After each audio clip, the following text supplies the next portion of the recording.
नमस्कार, प्रहार समाचार देख रहे हैं आप और मैं हूं आपके साथ आशीष पांडे। बुलेटिन की शुरुआत करते हैं बड़ी खबर से। अंकिता हत्याकांड को लेकर विरोध तेज हो गया। जसपुर में कांग्रेस ने कैंडल मार्च निकाला है। केदारनाथ धाम में तीर्थपुरोहितों ने कैंडल मार्च निकाला है। जसपुर में सड़क पर कांग्रेस की महिला कार्यकर्ताएं भी उतरी हैं। आक्रोशित लोगों ने दोषियों को फांसी की सजा देने की मांग की है। तो बड़ी खबर आपको बता रहे हैं, जहां अंकिता हत्याकांड को लेकर विरोध प्रदर्शन देखने को मिला, विरोध तेज हो गया है। जसपुर की अगर बात की जाए तो वहां पर कांग्रेस ने कैंडल मार्च निकाला है। केदारनाथ धाम में भी तीर्थ पुरोहितों ने कैंडल मार्च निकाला है। जसपुर में सड़क पर कांग्रेस की महिला कार्यकर्ताएं नजर आई। आक्रोशित लोगों ने दोषियों को फांसी की सजा देने की मांग की है। तो प्रदेश में अंकिता हत्याकांड को लेकर विरोध लगातार जारी है। इसी क्रम में उधम सिंह नगर के जसपुर में कांग्रेस की महिला कार्यकर्ता सड़कों पर उतरी और शहर में कैंडल मार्च निकाला गया। कैंडल मार्च सुभाष चौक पहुंचकर खत्म हुआ। सुभाष चौक पर अंकिता को भावभीनी श्रद्धांजलि भी दी गई। वहीं कांग्रेस महिला जिला सचिव डॉली चौहान ने कहा कि आरोपियों को कड़ी से कड़ी सजा मिलनी चाहिए। ऐसे लोगों को सजा कड़ी से कड़ी मिलनी चाहिए। पुलकित आर्या को, विपिन कटवाल को, इन लोगों को सजा मिलनी चाहिए। हम अंकिता भंडारी के साथ हैं और बल्कि अपनी हर देश की बेटी के साथ हैं, जिनके साथ ये बर्बरता हुई है। और बीजेपी अगर अब भी होश में नहीं आती है तो सारी महिलाएं हम रोड पर इसी तरह से निकल के आएंगी।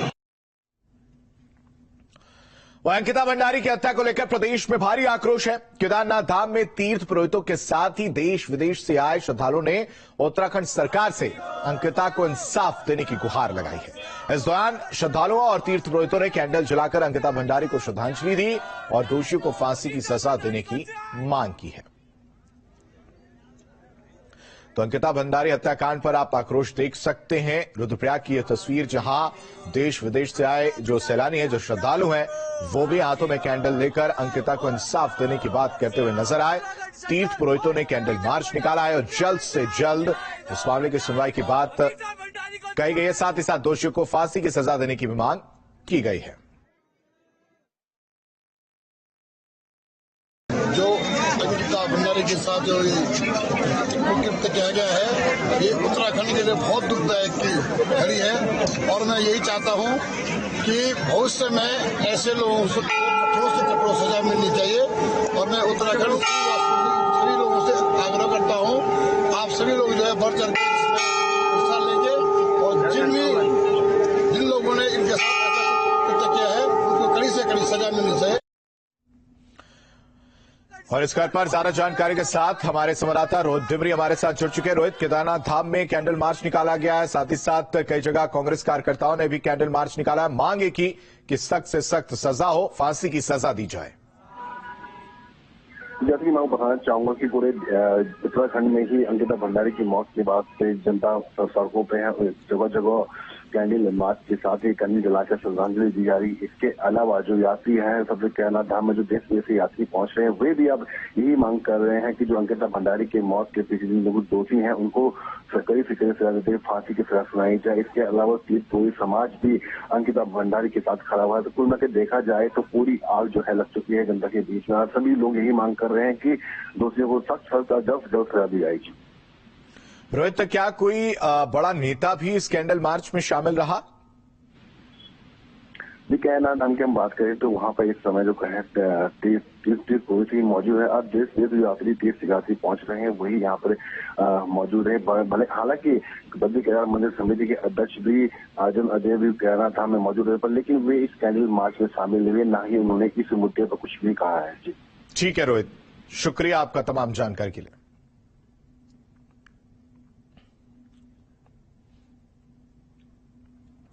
और वहीं सांसद तीरथ सिंह रावत ने अंकिता हत्याकांड पर कहा कि दोषियों और उनको बचाने के हथकंडे अपनाने वालों पर भी सख्त कानूनी कार्रवाई होनी चाहिए, फिर चाहे वो किसी भी पार्टी से जुड़ा व्यक्ति क्यों ना हो। गढ़वाल सांसद तीरथ सिंह रावत ने कहा कि रिजॉर्ट पर रातों रात बुलडोजर चलना भी कई सवाल खड़े कर रहा है। उन्होंने कहा कि जब रिजॉर्ट को सील किया गया था तो उस पर बुलडोजर कैसे चलवा दिया गया। तीरथ सिंह रावत ने विनोद आर्य को भी पुलिस रिमांड में लेने की बात कही है, जो कई दबे राज उजागर कर सकता है। लेकिन जिस प्रकार का बयानबाजी और जिस तरह से लोगों को और उत्तेजना, विनोद आर्य जी ने जिस तरह लोगों ने कहा कि ऐसा सा, तो निश्चित है, मैंने कहा ना कि कोई बख्शा नहीं जाएगा, कोई नहीं। देखिए मेरा अलग है, चाहे मेरी पार्टी किसी पार्टी कोई भी या सामान्य कोई भी गड़बड़ करता है, गलत करता है तो वो माफ करने लायक नहीं है। और बेटा यदि कोई कहता है कि मेरा बेटा बढ़िया, अरे बेटे पे संस्कार तो परिवार से मिलते हैं, कहाँ से ठीक हो गया।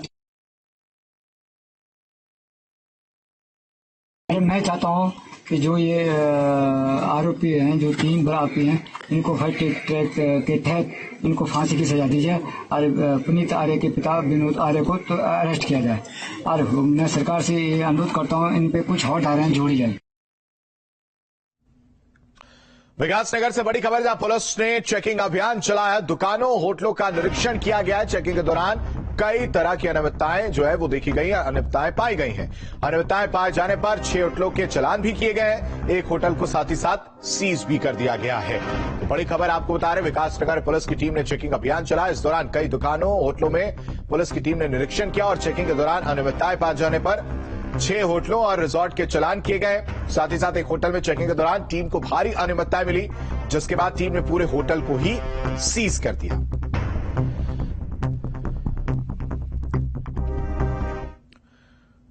और हरिद्वार से बड़ी खबर, जहां पंचायत चुनाव में काउंटिंग का दौर जारी है। ग्राम पंचायत में 316 सीटों में से 227 के परिणाम घोषित हो चुके हैं। क्षेत्र पंचायत में 218 सीटों में से 117 सीटों का रिजल्ट जो है वो आ चुका है। तो पंचायत चुनाव में काउंटिंग का दौर जारी है। कल भी काउंटिंग हो रही थी और आज भी काउंटिंग देखने को मिल रही है। आपको बताएं, ग्राम पंचायत की अगर बात की जाए तो 316 सीटों में से 227 के परिणाम जो है वो घोषित किए जा चुके हैं। बाकी बची सीटों के लिए काउंटिंग जारी है। वहीं क्षेत्र पंचायत में 218 सीटों में से 117 सीटों का भी रिजल्ट आया है।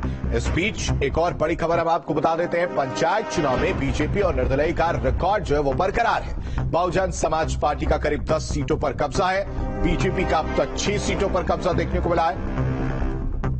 देर शाम तक त्रिस्तरीय पंचायत चुनाव का रिजल्ट जो है पूरी तरह से आ जाएगा।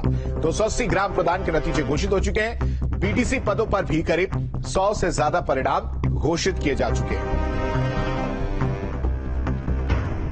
और इस पूरी खबर पर अब ज्यादा अपडेट के साथ सुरेंद्र ढसीला हमारे साथ लाइव कनेक्ट हो चुके हैं। सुरेंद्र का रुख करते हैं। सुरेंद्र, पंचायत चुनाव को लेकर क्या कुछ तस्वीर निकलकर अब तक सामने आ चुकी है, जरा हमारे दर्शकों को बताइएगा।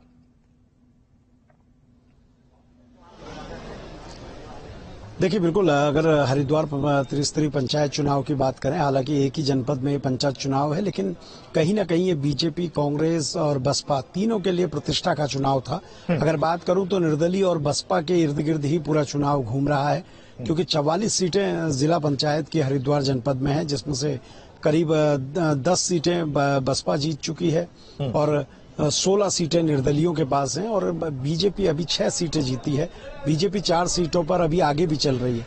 अगर तुलनात्मक तौर पे बात करूं तो 2015 के परिणाम के मुताबिक बीजेपी को फायदा हो रहा है। बीजेपी तब 3 सीटें जीती थी, आज बीजेपी 10 या 10 से ज्यादा सीटें जीत सकती है, जो अभी की स्थिति है। तो ये उस हिसाब से बीजेपी के लिए बेहतर है। बसपा अभी 10 सीटों पर है। बसपा इससे आगे अगर पहुंचती है तो जिला पंचायत अध्यक्ष की राह उसके लिए खुलेगी, लेकिन कहीं ना कहीं ये बड़ी चुनौती होगी कि निर्दलियों को कौन अपने साथ ले पाता है। कांग्रेस के लिए दिक्कत यह है कि कांग्रेस की स्थिति विधानसभा चुनाव में हरिद्वार जनपद में प्रदेश में सबसे मजबूत थी, लेकिन इस बार पंचायत चुनाव में वहां स्थिति बेहद खराब हो रही है और ऐसे में जिला पंचायत अध्यक्ष की कुर्सी जो है वो या तो भाजपा के करीब जा सकती है या फिर बसपा के किसी नेता के करीब वो पहुंच सकती है। लेकिन अब वहां पर जोड़तोड़ की राजनीति भी पूरी तरह से शुरू होगी। पंचायत चुनाव में अधिकतर जीते हुए प्रत्याशियों को जो बड़े नेता होते हैं वो कैप्चर करने की कोशिश करते हैं, जिससे कि अपना बहुमत जुटा लिया जाए और जिला पंचायत अध्यक्ष की सीट पर काबिज हुआ जाए। अब वहां पर ये रणनीति देखी जाएगी कि कौन कितना मजबूत है। बीजेपी 2015 में 3 सीटों पर थी, आज अगर वो 10 या 10 से ज्यादा सीटों पर आ रही है तो तो बीजेपी के लिए राह ज्यादा आसान होगी, क्योंकि प्रदेश में सत्ता है और कई बार जो निर्दलीय जीत कर आते हैं वो सत्ता के साथ जाना पसंद करते हैं, क्योंकि आपको अपने क्षेत्र में काम भी करवाना है, आपको विकास योजनाओं पर काम करना है और वो चीजें अगर आप सत्ता के करीब होते हैं तो ज्यादा बेहतर हो पाती हैं। तो इसलिए बसपा और बीजेपी के बीच में ही आपको वहां पूरी जंग दिखेगी कि कौन जिला पंचायत अध्यक्ष किस के पद को पाने में कामयाब होगा। लेकिन ये जरूर है कि देर शाम तक ये तमाम परिणाम निकलेंगे और बीजेपी के लिए ये परिणाम सुखद हैं, क्योंकि 3 के मुकाबले अगर 10 सीटों से ज्यादा आप जीत रहे हैं तो ये कहीं ना कहीं परिणाम बेहतर कहा जाएगा। इसके पीछे यतीश्वरानंद जो कैबिनेट मंत्री थे धामी सरकार में पिछली, इस बार वो चुनाव हार गए थे, हरीश रावत की बेटी से चुनाव हारे थे, लेकिन उसके बाद लगातार हरिद्वार में अपनी स्थिति बनाए हुए थे। पंचायत चुनाव में उनकी प्रतिष्ठा भी लगी हुई थी, पूरी तरह से पूरा झोंक कर पंचायत चुनाव में वो काम कर रहे थे और उसका ये फायदा बीजेपी को दिख रहा है होता हुआ। ठीक है सुनील, आप हमारे साथ बने रहिए, कुछ और खबरों पर हम आपसे अपडेट लेंगे। बढ़ते आगे, देश के दूसरे सीडीएस यानी अनिल चौहान भी मूल रूप से उत्तराखंड के रहने वाले हैं। अनिल चौहान पौड़ी जिले के देवलगढ़ के पास गवाड़ा गांव के निवासी हैं। सीडीएस अनिल चौहान का परिवार हाल ही में देहरादून में शिफ्ट हुआ है। देहरादून के घर में उनकी पत्नी और पिता रहते हैं। सीएम धामी ने अनिल चौहान को दूसरा सीडीएस बनाए जाने पर खुशी जताई। उन्होंने कहा कि अनिल चौहान को शुभकामनाएं। उत्तराखंड के पूर्व सीएम त्रिवेंद्र सिंह रावत ने भी अनिल चौहान को सीडीएस बनाए जाने को लेकर पीएम मोदी का आभार जताया है। त्रिवेंद्र सिंह रावत ने भी कहा कि पूरे उत्तराखंड के लिए गर्व की बात है। वहीं रिटायर्ड कर्नल अजय कोठियाल ने कहा कि अनिल चौहान कई मामलों के विशेषज्ञ हैं। मैं बहुत बधाई देता हूं अनिल चौहान जी को सीडीएस बनने पर। साथ ही ये हम लोगों के लिए बहुत गर्व की बात है कि जहां इससे पहले सीडीएस जनरल बिपिन रावत जी उत्तराखंड के लाल थे और फिर उत्तराखंड के ही अनिल चौहान जी को जो सीडीएस की नई जिम्मेदारी मिली है, उनके नेतृत्व में हमारे देश की जहां रक्षा व्यवस्था सुधरेगी, जहां सेनाओं का मनोबल बढ़ेगा, वहीं हम सब भी अभिभूत हैं कि वो निश्चित रूप से यशस्वी होकर देश की सीमाओं की रक्षा के लिए, देश की सेनाओं को मजबूत करने के लिए अपना योगदान देंगे। हम उत्तराखंडियों के लिए ये बहुत गर्व की बात है कि जनरल अनिल चौहान को हमारे देश की सरकार ने दूसरा सीडीएस बनाया है। ये भी एक बड़ा अच्छा हम पहाड़ियों के लिए इत्तेफाक है कि देखिए, पहले सीडीएस जनरल बिपिन रावत बने जो खुद उत्तराखंड के थे, उसके बाद में दूसरे सीडीएस बनते हैं जनरल अनिल चौहान, वो भी उत्तराखंड के।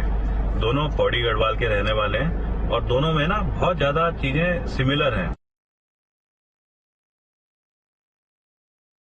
मैं लेफ्टिनेंट जनरल अनिल चौहान जी को बहुत बधाई देता हूं कि वो देश के दूसरे सीडीएस बने हैं और ये भी एक सहयोग है कि जनरल बिपिन रावत जो हमारे पहले सीडीएस हुए वो भी 11 गोरखास से थे और लेफ्टिनेंट जनरल अनिल चौहान भी 11 गोरखास से हैं। तो हिंदुस्तान को नया चीफ ऑफ डिफेंस स्टाफ मिल गया है। पौड़ी के रहने वाले और 40 साल तक सेना में रहकर भारत मां की सेवा करने वाले lieutenant general retire Anil Chauhan Bipin Rawat की जगह लेंगे। पहाड़ से देश को मिला एक और CDS. Retired lieutenant general Anil Chauhan होंगे नए सीडीएस। देश के पहले सीडीएस बिपिन रावत के निधन के बाद कई महीनों से खाली पद के लिए नए सीडीएस की नियुक्ति हो गई। एक बार फिर पहाड़ के युद्धवीर हिंदुस्तान के नए सीडीएस होंगे। पौड़ी के रहने वाले retired lieutenant general Anil Chauhan को चीफ ऑफ डिफेंस स्टाफ नियुक्त किया गया है। भारतीय सेना में करीब 40 साल काम करने वाले अनिल चौहान को नई जिम्मेदारी मिलने पर सीएम धामी, उत्तराखंड बीजेपी प्रदेश अध्यक्ष महेंद्र भट्ट के साथ साथ पूर्व सीएम त्रिवेंद्र सिंह रावत ने बधाई दी। सीएम धामी ने अपने ट्वीट में लिखा, उत्तराखंड के सपूत retired lieutenant general Anil Chauhan ji को चीफ ऑफ डिफेंस स्टाफ नियुक्त किए जाने पर हार्दिक बधाई एवं शुभकामनाएं। हमें पूर्ण विश्वास है कि आपके कुशल नेतृत्व में भारतीय सेना सदैव की भांति राष्ट्रीय सुरक्षा के क्षेत्र में नया कीर्तिमान स्थापित करेगी। तो वहीं भारतीय सेना की 11 गोरखा राइफल में रहकर भारत मां की सेवा करने वाले देवभूमि के लाल को बड़ी जिम्मेदारी मिलने पर पूर्व सीएम त्रिवेंद्र सिंह रावत ने इसे पहाड़ के लिए सम्मान और गौरव का क्षण बताया। मैं लेफ्टिनेंट जनरल अनिल चौहान जी को बहुत बधाई देता हूं कि वो देश के दूसरे सीडीएस बने और ये भी एक संयोग है कि जनरल बिपिन रावत हमारे पहले सीडीएस में वो भी 11 गोरखास से थे और लेफ्टिनेंट जनरल अनिल चौहान भी 11 गोरखास से हैं, गोरखा राइफल से हैं। अनिल चौहान जी के मार्गदर्शन में भारत की जो सैन्य शक्ति है वो और मजबूत होगी। देश के नए सीडीएस बनने वाले अनिल चौहान का जन्म 18 मई 1961 को हुआ। साल 1981 में उन्होंने भारतीय सेना की 11 गोरखा राइफल्स को ज्वाइन किया। अनिल चौहान को जम्मू कश्मीर और पूर्वोत्तर के इलाकों में आतंकवाद का सफाया करने के लिए जाना जाता है। सेना में 40 साल सेवा देने के बाद अनिल चौहान पिछले साल ही रिटायर हुए हैं। जम्मू कश्मीर और पूर्वोत्तर के इलाकों में आतंकवाद के सफाई को लेकर उन्होंने अपने सेवा काल में बेहतरीन काम किया है। Team news day. और इसी खबर पर ज्यादा बातचीत करने के लिए हमारे साथ हमारे संवाददाता सुरेंद्र डसीला हमारे साथ बने हुए। सुरेंद्र का रुख करते हैं। सुरेंद्र, दूसरे सीडीएस वो भी उत्तराखंड से ही हमें मिले हैं। जनरल बिपिन रावत के बाद अब लेफ्टिनेंट जनरल रिटायर्ड होने के बाद अनिल चौहान बिपिन रावत की जगह लेते हुए नजर आएंगे। क्या चुनौतियां देखते हैं? साथ ही साथ इनके जीवन परिचय पर भी थोड़ी जरूर जानकारी दीजिएगा।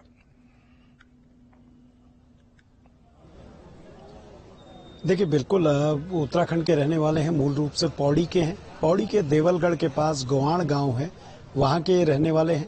और देहरादून के वसंत विहार में भी इन्होंने अभी हाल ही में मकान बनाया है, जिसमें इनकी पत्नी रहती हैं, पिता रहते हैं। लेकिन जैसे ही ये खबर आई थी तो पत्नी देर रात में ही दिल्ली पहुंच गई हैं और पिता कुछ दिनों पहले दिल्ली पहुंच चुके थे। और क्योंकि अनिल चौहान की अगर बात करें तो बड़े महत्वपूर्ण काम इन्होंने किए हैं। बालाकोट जो हम सर्जिकल स्ट्राइक हुई थी उसमें पूरी तरीके से जिम्मेदारी इन्होंने निभाई थी, क्योंकि उस वक्त ये डीजी अगर बात करूं तो डीजीएमओ का पद संभाल रहे थे, यानी डायरेक्टर जनरल मिलिट्री ऑपरेशन देख रहे थे।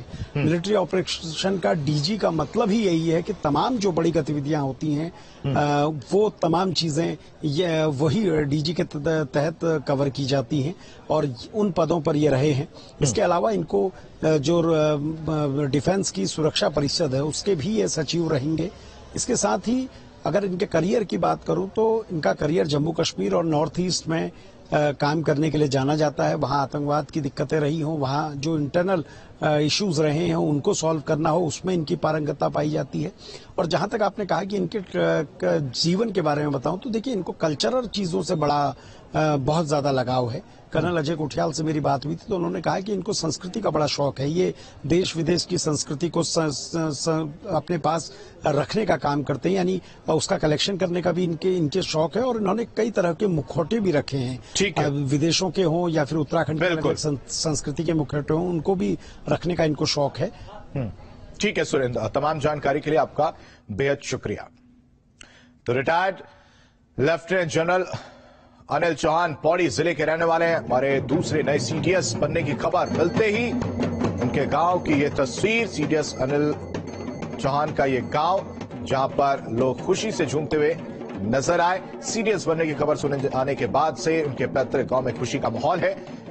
जैसे हमारा गांव के लोगों को जानकारी मिली वैसे गांव में खुशी की लहर दौड़ गई। ग्रामीणों ने पारंपरिक ढोल और नृत्य कर खुशी जाहिर की है।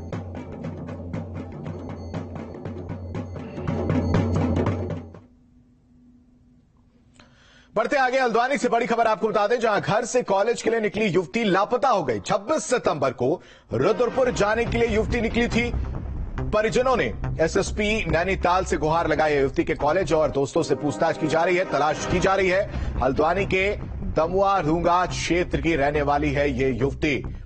बड़ी खबर आपको बता रहे हैं, हल्द्वानी से जहां घर से निकली युवती 26 सितंबर को रुद्रपुर जाने के लिए निकली थी और अचानक गायब हो गई, लापता हो गई। परिजनों ने एसएसपी से गुहार लगाई है। 26 सितंबर को रुद्रपुर जाने के लिए ये युवती निकली थी, जिसके बाद घर नहीं लौटी और फिर जब परिजनों ने एसएसपी से गुहार लगाई है तो युवती के कॉलेज और उसके दोस्तों से पुलिस ने पूछताछ शुरू कर दी है। युवती की तलाश लगातार की जा रही है। हल्द्वानी के दमुआ ढूंगा क्षेत्र की रहने वाली है युवती। और इस घर पर ज्यादा अपडेट के साथ भूपेंद्र रावत हमारे साथ जुड़ चुके। भूपेंद्र, क्या कुछ ये पूरा मामला और अब तक इस पूरे मामले में पुलिस की तरफ से क्या कार्रवाई, क्या पुलिस ने सीसीटीवी फुटेज खंगाले, अब तक क्या जानकारी पुलिस जुटा पाई है?